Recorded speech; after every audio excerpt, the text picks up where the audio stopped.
உண்மையை சொல்கிறேன். நாட்டு மக்களுக்கு ஓர் எச்சரிக்கை. அண்ணே, வணக்கம். நல்லா இருக்கீங்களா? வாடா முள்ளம்பன்றி தலையா, என்ன ஒரு வாரமா ஆளையே காணவில்லை? ஆமாம் அண்ணே, கவிதை காட்டாற்று சக்கரவர்த்தி அப்படின்னு பட்டம் பெற்ற இந்த நூற்றாண்டின் மிகச்சிறந்த கவிஞருக்கு, அதாவது உங்களுக்கு, எந்த அரசும் ஒரு விருதோ, பாராட்டு மடலோ, பணப்பரிசோ கொடுக்கவில்லை. மேலும் வாழ்நாள் சாதனையாளர் விருது அல்லது பாரத ரத்னா அல்லது கலைமாமணி போன்ற ஏதாவது ஒரு விருது வருடமாவது உங்களுக்கு கிடைக்கணும் அப்படின்னு பழனி, திருப்பதி, ராமேஸ்வரம் இப்படிப்பட்ட பல புனித ஸ்தலங்களுக்கு புனித யாத்திரை போயிட்டு வந்தேன். இந்தாங்க எல்லா பிரசாதமும் மொத்தமா இருக்கு, எடுத்துக்க. டேய் தம்பி, கிட்ட வாடா. என் மெய் சிலிர்க்குதுடா. உன்னை போல ஒரு நண்பன் கிடைக்க என்ன தவம் செய்தேனோ தெரியவில்லைடா. மெய் சிலிர்க்குதுடா.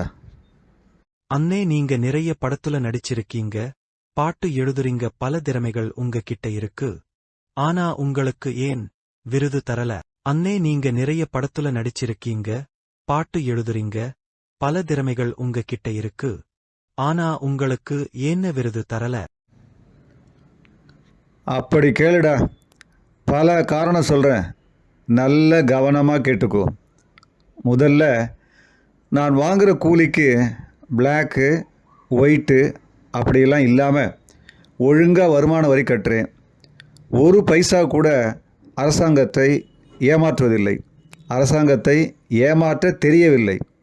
இரண்டாவது, தமிழ்நாட்டில் பல பேருக்கு பல உதவிகள் செஞ்சுருக்கேன். பல தொழிற்சாலைகள், நாட்டு நலத் திட்டங்கள் அப்படின்னு பல நல்ல செயல்கள் செய்து பல பேருக்கு வாழ்வாதாரத்தை ஏற்படுத்தி கொடுத்துள்ளேன்.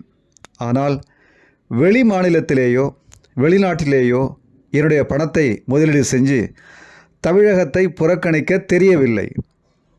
பல அறக்கட்டளைகள் மூலமாக எனது சொந்த பணத்தில் வெளிநாட்டு நிதி நிறுவனங்கள், மதவாத அமைப்புகள் போன்றவற்றிலிருந்து ஒரு பைசா கூட வாங்காமல், பொய் கணக்கு எழுதாமல் என் சொந்த பணத்தில் அறக்கட்டளைகள் நடத்தி கொண்டு வருகிறேன்.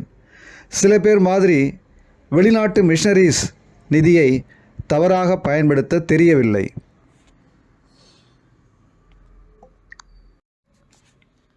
எனக்கு எம்எல்ஏ சீட்டு, எம்பி சீட்டு அல்லது ராஜ்யசபா உறுப்பினர் பதவி வேண்டும் அப்படின்னு திட்டம் போட்டு முதல்ல ஆளுங்கட்சி கொள்கைகளை தீவிரமாய் மேடைகளிலும் பத்திரிகையாளர்கள் சந்திப்பிலும் திட்டி கேவலமாய் பேசிவிட்டு, பிறகு நாய்க்குட்டி மாதிரி ரொட்டி துண்டு போட்டால் வாலாட்டுமே, அதுபோல அதே கட்சிக்கு ஆதரவாய் பேசி சீட்டு எதுவும் வாங்க தெரியவில்லை. கூட்டத்தில் என்னை பார்த்து ரசிகர்கள் ஓடி வந்து என்னை தொட்டு செல்ஃபி எடுத்தால் அதை அன்புடன் ஏற்றுக்கொள்கிறேன். நான் தான் உலகத்திலேயே லார்டு லபக்தாஸு அப்படின்னு நினச்சி கொண்டு அவன் செல்ஃபோனை வாங்கி உடைக்கிறதோ, அவனை பிடித்து தள்ளிவிடுவதோ, திட்டுறதோ செய்ய தெரியவில்லை. பழங்கால தமிழர்களின் கோயில்களுக்கெல்லாம் போகும்போது கோயில் சிற்பங்களை பற்றியும் பண்பாட்டை பற்றியும் எப்பொழுதுமே உயர்வாக பேசி எல்லா மதத்தையும் சமமாக பாவிக்கிறேன். தமிழ் மற்றும் இந்து மதத்தை மட்டும் மட்டமாக பேச தெரியவில்லை.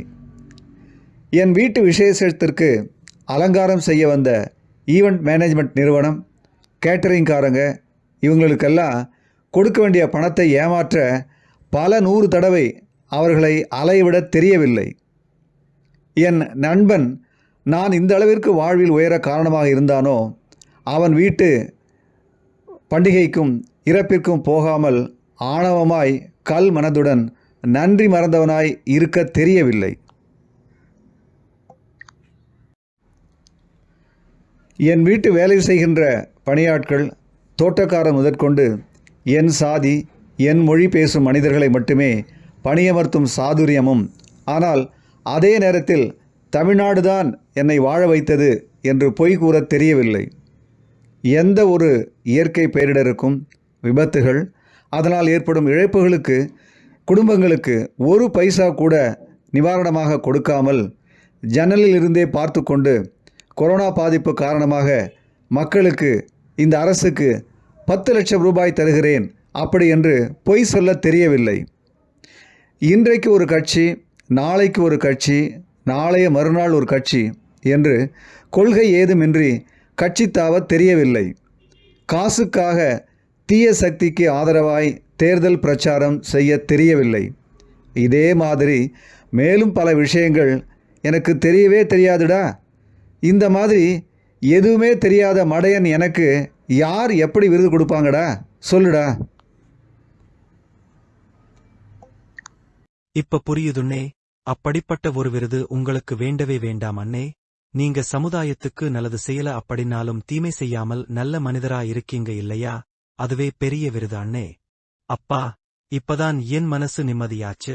வரேன் அண்ணே, அடுத்த வாரம் காமராசர் ஐயா, கக்கனையா, கலாம் ஐயா, டாக்டர் அம்பேத்கர் ஐயா, தேவர் ஐயா போன்ற நல்ல மனிதர் மாதிரி இருக்கீங்க. இந்த நாட்டுல நீங்க மட்டும் தமிழ்நாட்டு முதலமைச்சராக இருந்தால் அது பொற்கால ஆட்சியா இருக்கும்னே. இது கலிகாலம், மக்கள் தலையெழுத்து, யாராலும் மாற்ற